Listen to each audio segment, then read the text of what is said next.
Този разход не е предвиден в бюджета за инвестиции за 2016 година на дружеството. Става въпрос за огромен разход в рамките от 250-300 хиляди лева.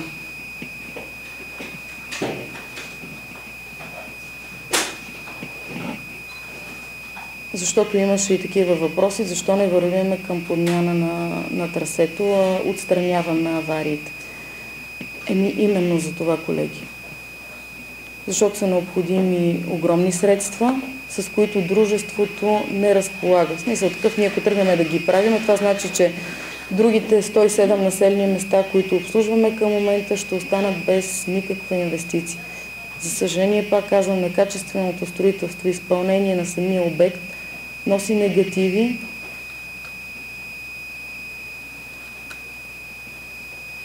На дружеството и създава една такава ситуация, в която жителите да бъдат с нарушено водоподаване. Обърнала съм се и към областния управител, информирани са и кмета на община Благоевград, всички са наясно с проблема. Пък да не говорим, че към момента има и действащи общински съветници, които са разрешили към ония момент 2005-2007 година да се случи това нещо и абсолютно всички са наясно каква е ситуацията.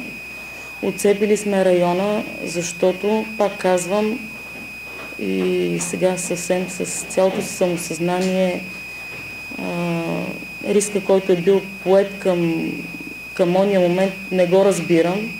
При това некачествено строителство, как може по алеята на парк Бачиново, като мина толкова много хора, някой да си позволи по такъв начин да направи компромис с това строителство. Не ми се мисли какво може да се случи. 20 атмосфери, пак казах, може да си представите за какво става въпрос. А той е под алея? Под самата алея, пак казвам, върви изместване, когато е бил изграждан аквапарка, изместен водопровод. Кой е изпълнител и кой? Аз не искам да... Изпълнител е Монолитстрой.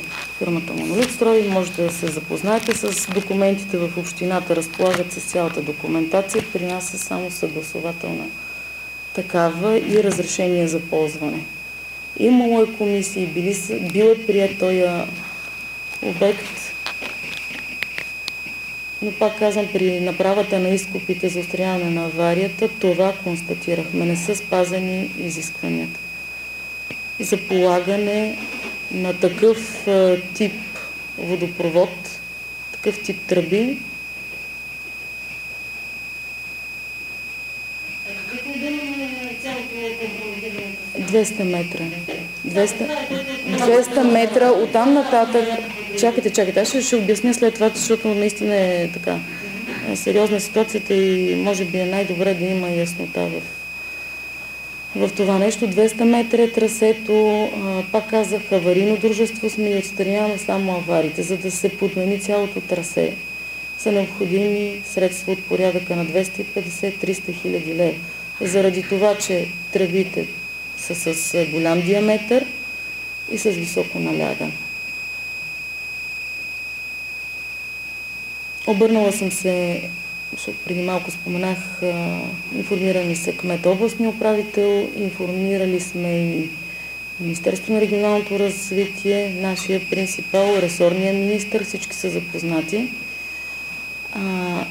Ако се намери, и аз вярвам, че се намери решение да вървим към подмяна на това трасе,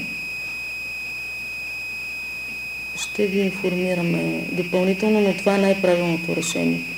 За да не причиняваме неудобство на нашите потребители в засегнатите жилищни квартали, това е трайното решение. Опитваме се, мобилизирани сме, всички са активни, колеги работят 18-24 часа за отстраняване на авариите и за да бъде отстранена всяка една авария, се спира водата. Просто под това налягане, и пак казвам, с този дебит не можем да си позволим да се работи. Защото е много опасно. Сега, има и нещо друго, да не говорим, че самото трасе, целият главен клон довеждаш от пречиствателна станция за питейни води Дъбрава е изграден през 1980 година от стоманени тръби. Целият този водопровод също е наложително да бъде подменен. А този периметър от 200 метра е този участък, за който ви казах, от стъклопластови тръби. За да се подобри водоснабдяването на този район, на тази зона, обхващащ кварталите Орлова чука, Еленово, село Изгрев, Ален мак и квартал Юг, за да се намери трайно решение, пак казвам, кардинално трайно решение е подмяната пък изцяло на този водопровод. Надявам се, като влезем в тази асоциация, всички длъжностни лица, всички институции да разберат колко е важен този проблем, защото като оператори, като експлоатационно дружество реагираме бързо и адекватно при аварии във вътрешната водопроводна мрежа. Но не можем да отстраняваме аварии без да вкарваме необходимото количество вода. Затова основният проблем трябва да бъде насочен и основната цел трябва да бъде насочена към това да бъде вкарана водата под довеждащите клонове в резервоарите на града. Оттам нататък без вода няма какво да управляваме. И няма как да отстраняваме аварии и така нататък. Колеги, сериозни са нещата. Има още един такъв проблем с един такъв водопровод в квартал Освобождение. Тези, които живеят или имат близки, които живеят там, не може да ни им е направо впечатление. Това са двете критични точки към момента за водоснабдяването на град Благоевград. Пак казвам, критични точки, сериозни са проблемите, които евентуално биха възникнали и към момента виждате, че има проблем. Затова е хубаво да внесем яснота, да знаят хората, да проявят разбиране, толерантност. Аз съм убедена, че проявяват разбиране. Съжаляваме, че причиняваме така неудобство да бъдат жителите на тези няколко квартала и село Изгрев без вода за няколко часа. Проблемът ще бъде решен, когато се подмени трасето.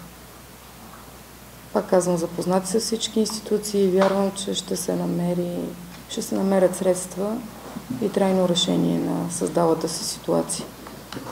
Още веднъж благодаря за това, че се отзовахте и се извиняваме на засегнатите жители.